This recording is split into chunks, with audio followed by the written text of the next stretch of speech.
I went abroad in the fall of 2014, and one weekend I visited Amsterdam with some friends. We walked along the canals, visited the famous Amsterdam sign, saw some Van Gogh art, and of course visited the Anne Frank Museum. I actually went twice with two different groups of friends in one weekend. We explored the house that was Anne Frank's hiding place during World War II.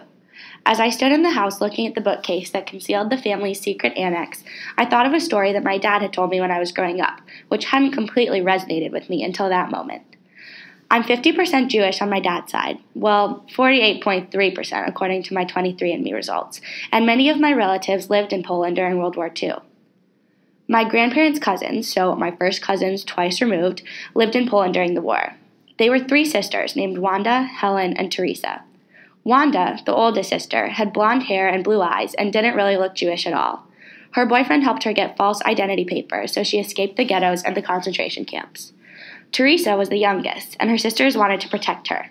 They were sneaky, and they shaved Teresa's head and took her to a Catholic orphanage. She got in an accident and had severe amnesia, they said. Please help her get back in touch with her faith. The nuns willingly took her in. Helen, the middle child, was not as lucky as her sisters. She spent a few years in the Warsaw Ghetto. One day, Helen was selected for deportation. On the march to the railroad, she marched behind an extremely pregnant woman. The woman had a contraction in front of her and fell to the ground. With all guards' eyes on this woman, Helen made a mad dash for the nearest building, a coal factory. She buried herself under feet of coal for almost 12 hours until everything was completely silent and she managed to successfully escape.